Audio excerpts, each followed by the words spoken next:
నాకైతే ఏమనిపిస్తుందంటే చివరిగా ఈ ముఖ్యమంత్రి గారి ప్రవర్తన చూస్తుంటే ఆ పాట పెట్టిండు ఎలక్షన్లప్పుడు, ఆనాటి రోజులు తెస్తాడు రేవంత్ అన్న అని. నిజంగానే తెస్తాడు ఆనాటి రోజులు. ఆనాటి రోజులు అంటే ఇక రేపో మాపో ముఖ్యమంత్రి గారు అందరు కలిసి ప్రెస్ మీట్ పెడతారు, ఇక రాష్ట్ర ఆర్థిక పరిస్థితి బాగలేదు, మా పరిస్థితి అసలే బాగలేదు, కాబట్టి ఇక పెండింగ్ డిఏలు కాదు, రిటైర్మెంట్ బెనిఫిట్లు కొత్తవి కాదు, పిఆర్సీ కాదు, మీకు 73% కేసీఆర్ ఏదైతే జీతం పెంచిండో అది వాపస్ ఇయ్యండి, జర రికవరీ యాక్ట్ కింద తీసుకుంటాం వెనుకకు, వాపస్ ఇవ్వండి, మళ్ళీ పాత రోజులకు పోదాం, ఆనాటి రోజులకు పోదాం, 2014 నాటి రోజులకని గ్యారంటీ అంటాడు.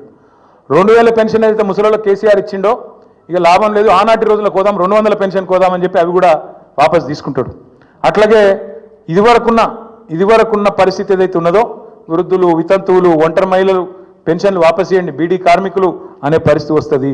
ఆఖరికి ఏమంటాడు, ఇక ప్రభుత్వం నడపాలంటే నాతో అయితలేదు, ఇక చందాలు వేసుకొని నడపాలి, తలా ఇంత చందా ఇయ్యండి, ఇస్తే మేము నడుపుతా ప్రభుత్వం, ఇక లేకపోతే అది కూడా నాతో అయితలేదు అని చెప్పి ఎత్తేస్తాడు. అందుకే మా నాయకుడు కేసీఆర్ గారు చెప్పిండ్రు, మొదటి రోజే చెప్పిండు, చిన్న వయసులో అవకాశం వచ్చింది, మంచిగా నడుపు. పరిపాలన అంటే బజార్ భాష మాట్లాడినంత ఈజీ కాదు. ప్రభుత్వాన్ని నడపడం, ఒక రాష్ట్రాన్ని నడపడం అంటే బజార్ భాష మాట్లాడి, లేకు మాటలు మాట్లాడి పైశాచిక ఆనందం పొందడం కాదు.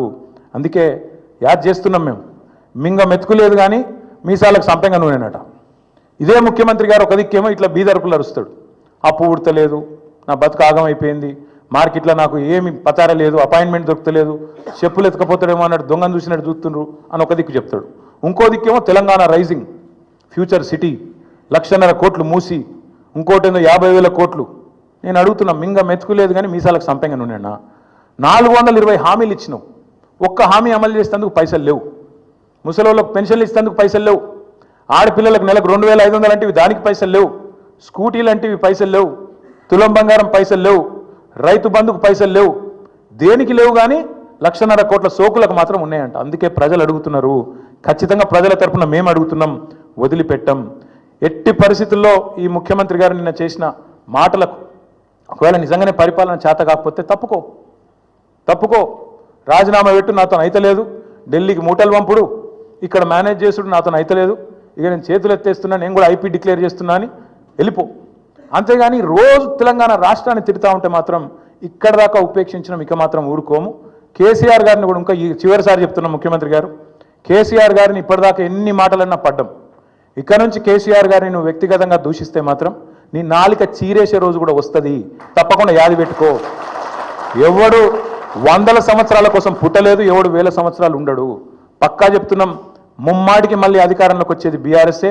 నువ్వు చేసిన నీ దిక్కుమాలిన పరిపాలన వల్ల అతలాకుతలమైన రాష్ట్రాన్ని మళ్ళా గాడిన పెట్టే సత్తా ఉన్న నాయకుడు కేసీఆర్ గారు మాత్రమే.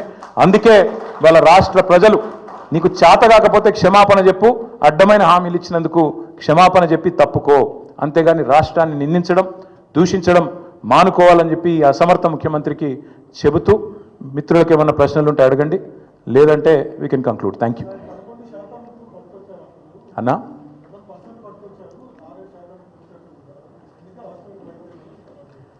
రేవంత్ రెడ్డి గారికి నేను చెప్పేది ఏమంటే, కాగితం ఇస్తా బ్రదర్, నువ్వు జర పంపి ఆయనకు. ఇది పార్లమెంటులో వీళ్ళ కాంగ్రెస్ ఎంపీ ఒక ఆయన అడిగితే మొన్న ఎక్కువ రోజులు కూడా కాలి, మార్చి 31 నాడు పార్లమెంట్లో కేంద్ర ప్రభుత్వం ఇచ్చిన ప్రత్యుత్తరం జవాబు.